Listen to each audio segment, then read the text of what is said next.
حضرت مولانا محمد الیاس صاحب قادری دامت برکاتکم العالیہ، ان کے ساتھ کسی کو 100 اختلاف ہو سکتے ہیں، لیکن یہ بات یاد رہے کہ اس بندے نے اپنی زندگی کو صرف اس پہ لگا دیا کہ اللہ کے محبوب کی سنت کے رنگ میں جوانوں کو رنگ دیا۔ اس سے بڑی کون سی کرامت دیکھنی ہے لوگوں نے؟ اس سے بڑا کون سا کمال دیکھنا ہے؟ اور اللہ خیر صلاح۔ اور یہ یاد رکھ لیں کہ میں ابھی تک کسی کو میں نے کچھ نہیں کہا، لیکن بس اتنا کہتا ہوں کہ مولانا کی جانب اشارہ کر کے کوئی کلمہ ایسا کبھی کوئی بھی نہ کہے، ورنہ پھر مجھے بڑی صحیح طرح سے مرمت کرنی آتی ہے۔ سیدھی سی بات ہے، میں مولانا کی دل و جان سے قدر کرتا ہوں۔ جناب معین الدین صاحب، بمبئی، بھارت، السلام علیکم۔ آپ کا سوال موصول ہوا، یاد فرمانے کا شکریہ۔ آپ نے پوچھا دعوت اسلامی سے متعلق علماء اہل سنت کا موقف کیا ہے؟ کیا آپ کی ملاقات مولانا الیاس قادری صاحب سے ہوئی؟ دیکھیے، ہمارا موقف تو یہ ہے کہ یہ سنیوں کی جماعت ہے، اور مولانا الیاس قادری صاحب کو میں کم سے کم آج سے 35 سال پہلے جانتا ہوں۔ تو اب آپ بتائیے ان کی کیا عمر ہوگی جب سے میں ان کو جانتا ہوں؟ تو اس لیے وہ ایک سنی صحیح العقیدہ ہیں، لہذا ان کی جو یہ دعوت اسلامی ہے یہ بہرحال یہاں تبلیغ کا کام کر رہی ہے، اور علماء اہل سنت جو ہیں ان سے تعاون فرماتے ہیں۔ نماز پڑھنا تو عبداللہ ابن ابی نے بھی سیکھ لیا تھا، مگر ادا کرنا تو صدیق اکبر سے سیکھو۔ نماز پڑھنا تو یزید کے گروہ نے بھی سیکھ لیا تھا، ادا کرنا حسین ابن علی سے سیکھو۔ نماز پڑھنا تو اکبر کے دربار میں بھی سیکھ لیا تھا، مگر ادا کرنا مجدد الفسانی سے سیکھو، سرکار نقشبند سے سیکھو۔ نماز پڑھنا تو تھانہ بھون نے بھی سیکھ لیا تھا، مگر ادا کرنا امام احمد رضا سے سیکھو، اعلیٰ حضرت حسیب البرکت سے سیکھو۔ اور یہ جماعت والوں، جماعت جماعت جماعت سیکھ تو لیا جماعت نے بھی، مگر ادا کرنا اور دعوت اسلامی میں سیکھو، آؤ سنیوں کے گھروٹ میں سیکھو، آؤ علماء اہل سنت کے سائے میں سیکھو، آؤ سنی صحیح العقیدہ نمازیوں کی تعلیم کے سائے میں سیکھو۔ اور اعلیٰ حضرت بریلوی کیونکہ ہر جگہ رضویاں دا بھی ہے، تاریاں دا، یہ سارا فیض ایک کوئی جگہ ہے، یہ تو کھلن رسول اللہ دے کوئی جناب کوئی بیلی دا، کوئی غلام دا،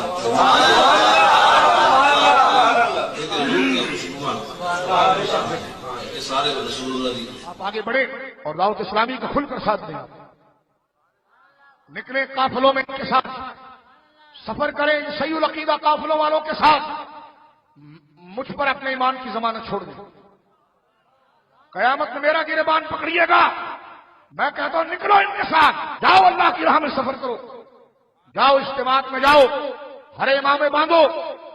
ان کی سے نمازیں سیکھو، مسجدوں میں بالغان کے مدرسوں میں دین سیکھو، ان کے پاس بیٹھنے سے تمہیں حضور کے ذکر کی خوشبو ملے گی۔ اپنے بچوں کی ایمانوں کی حفاظت کرو، بکری جب تک ریوڑ میں رہتی ہے بھیڑیا حملہ نہیں کرتا، یہ مصطفیٰ کا ریوڑ ہے، ان کے ساتھ شامل رہو، عقیدوں کی فکر کرو، مرنا سب نے ہے لیکن سچے عقیدے کام آئیں گے۔ اور جو جماعت میں ہے، دعوت اسلامی میں ہے، میں ان سے کہوں ادھر ادھر کی طرف توجہ نہ کرو، سیدھے راستے پر آ گئے ہو تو شیطان کبھی تمہیں رکنے نہیں دے گا اس راستے پر، لیکن مجھ پر اگر رتی برابر بھی یقین ہے تو میں تعلی اور تسنع نہیں کر رہا، ملائیت کو ایک طرف رکھ کر حضور کا خادم بن کر یہ بات عرض کر رہا ہوں، صحیح جماعت میں آ گئے ہو، صحیح لکیر مدنی چینل میں 24 گھنٹہ بیٹھنے کے بعد بھی کوئی منظر خلاف اشارہ بتا دو، کوئی آواز خلاف اشارہ بتا دو، چینل جیسی تفریحات میں انٹرٹینمنٹ انسٹرومنٹ، جب اس میں شریعت کی مخالفت نہیں ہے،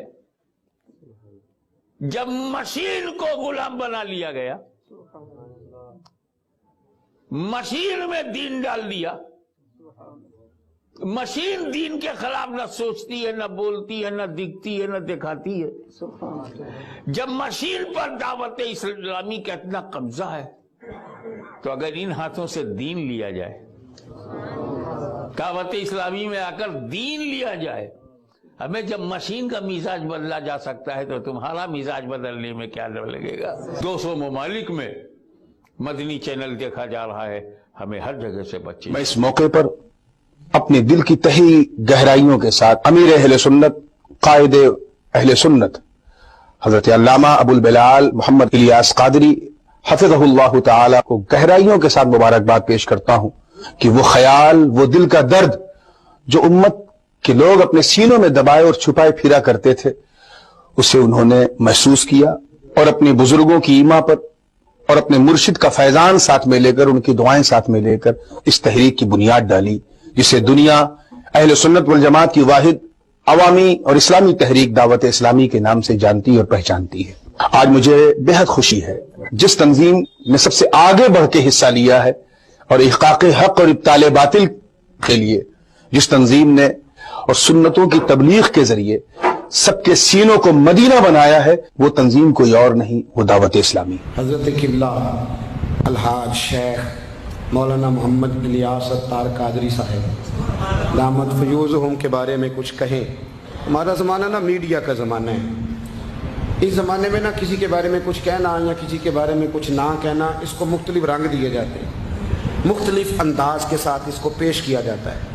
میں ان کے بارے میں اتنی بات، صرف اتنی بات، میں بڑا محتاط آدمی ہوں، میں کوئی بات اس انداز میں نہیں کرتا کہ کوئی شخص کہے کہ کچھ لوگوں کی ہمدردی لینے کے لیے بات کر رہے ہیں یا کوئی خوشامد کر رہے ہیں۔ میں جن لوگوں کی دل اور روح سے عزت کرتا ہوں ان میں ایک مولانا محمد الیاس قادری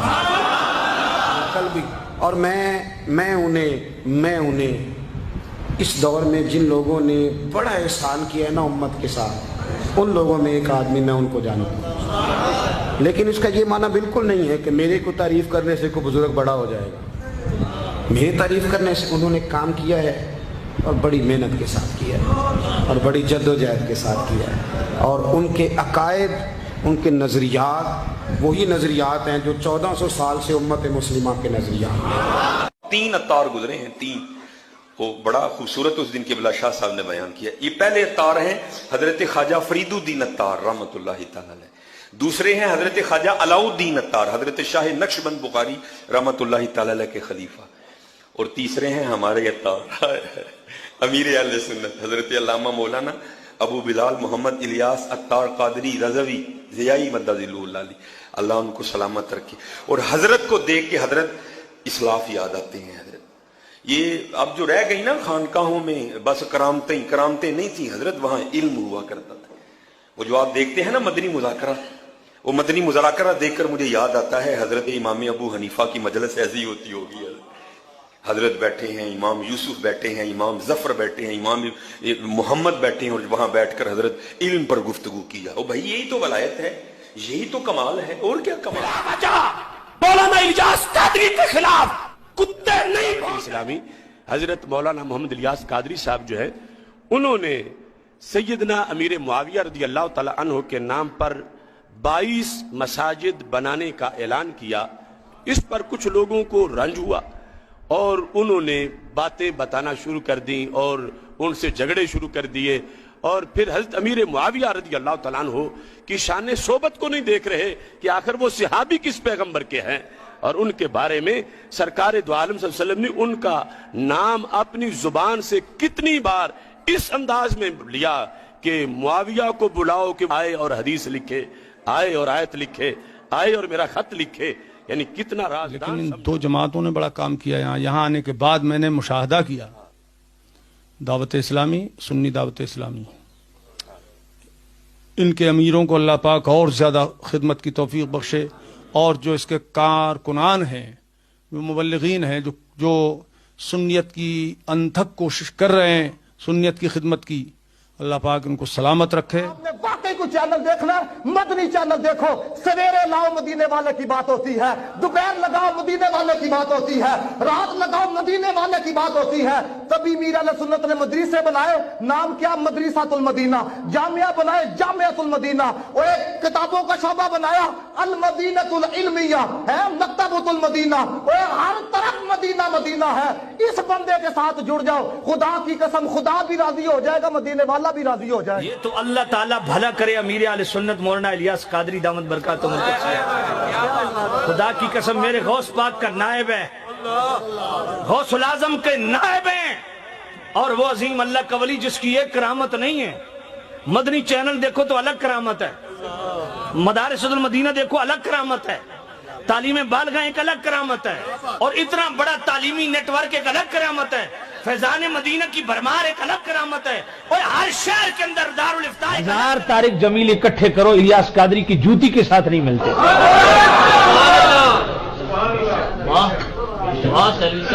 خدا کی قسم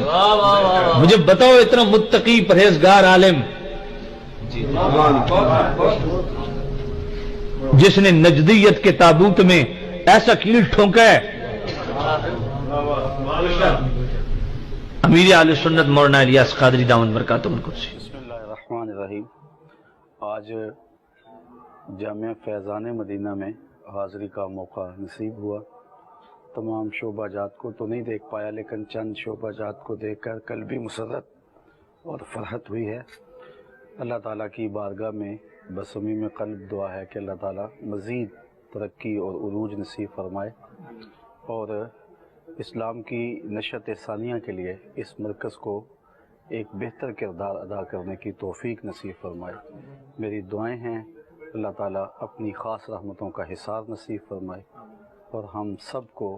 خیر اور برکت عطا فرمائے، عالم اسلام کو عزت، عروج اور بانک پر نصیب فرمائے۔ كلنا من كل البلاد أتينا بقوة روحانية أولياء الله، وخاصة منهم سيدي وشيخي وإمامي سيدنا محمد إلياس۔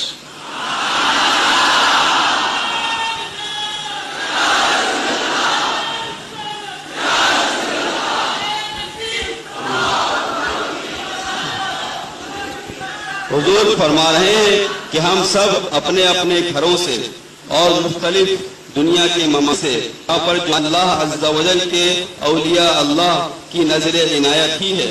اور ان سب میں جو خاص نظر عنایت ہم سب پر اور مجھ پر ہے، وہ میرے امام اور میرے شیخ امیر اہل سنت شیخ طریقت حضرت اللہ مولانا محمد الیاس ستار قادری ہیں۔ قادری صاحب قبلہ حفظہ اللہ تعالی نے ہر جگہ پہ یہ فرمایا کہ اگر ترجمہ قرآن پڑھنا ہے تو صرف کنز الایمان پڑھا جائے۔ یہ سب سے بڑی ایک خدمت ہے، اس لیے کہ ظاہر اعلیٰ حضرت کا ترجمہ قرآن آپ پڑھیں گے تو عقائد اہل سنت میں مضبوطی ہوگی۔ دیگر جو تراجم ہے جہاں غلط ترجمے وہابیوں نے، دیوبندیوں نے، اہل حدیثوں نے کیا، ان سب کا رد ہوگا، اور اعلیٰ حضرت کے ترجمے کے ذریعے ایمان کی مضبوطی ہوگی۔ اور ساتھ ہی ساتھ جو فتاوی رضویہ شریف کی ہمارے پاکستان کے علماء نے 12 جلدوں کو 30 جلدوں میں کیا، اس کی تراجم وغیرہ کے ساتھ، تخریج کے ساتھ، اس کو بھی آن لائن ورژن میں سرچبل کے حساب سے online version C D کے ذریعے سب سے پہلے میرے خیال سے کام کرنے والے دعوت اسلامی، اور اسی طرح ان کے ویب سائٹ میں دعوت اسلامی .net میں کئی ہزار کتابیں آپ پائیں گے، جس میں اعلیٰ حضرت امام احمد رضا رحمۃ اللہ علیہ کی، حضور صدر الشریعہ کی، اور دیگر ہمارے اکابر علماء اہل سنت کی کتابیں، اور کئی ایسی کتابیں جو 400-500 سال پہلے کے بزرگوں کی لکھی ہوئی تھی، اس کو بھی ترجمہ کر کے اپنے ویب سائٹ میں اپلوڈ کیا ہے۔ اور انگریزی میں کئی کتابیں، کئی ملک کے کئی زبان میں، یہاں تک کہ کینیا کی زبان میں، سری لنکا کی زبان میں بھی کچھ کتابیں انہوں نے شائع۔ بار یہ سوال کیا جاتا ہے، بہت ساری جگہوں پر سوال کیا گیا کہ یہ لوگ خواب میں کبھی مدینہ دیکھتے ہیں، کبھی کیا دیکھتے ہیں۔ میں کہا بھائی جو جس چیز میں رہے گا وہی دیکھے گا۔ میں مثال دیتا ہوں، کوئی کپڑا بیچتا ہے تو رات بھر کینچی چلاتا رہتا ہے، تو ایسی کوئی مدینہ کا تصور مدینہ ہمیشہ کیے رہتا ہے، مدینہ کی یادوں میں بسا رہتا ہے، تو ظاہر سی بات ہے اس کو خواب میں مدینہ نظر آئے گا۔ اب مدنی چینل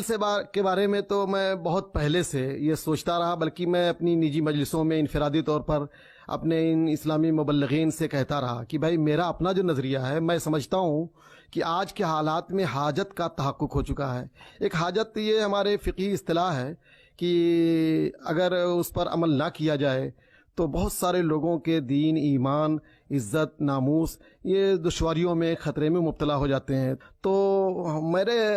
نظریے سے میں نے کہا کہ بھئی اب تو بہت ضروری ہو گیا کہ ہمارے لوگ آئیں، ورنہ اچھے خراب کا لوگ امتیاز ختم کر دیں گے کہ اسلام عالمی مذہب ہے، پورے عالم میں ہمیں پہنچانا ہے۔ ظاہر سی بات ہے مجھ میں وہ سکت نہیں، ابو بکر بھائی میں وہ سکت نہیں کہ پوری دنیا میں ہم جا سکیں، اس لیے اسلام کے عالمی مذہب ہونے کا تقاضا ہے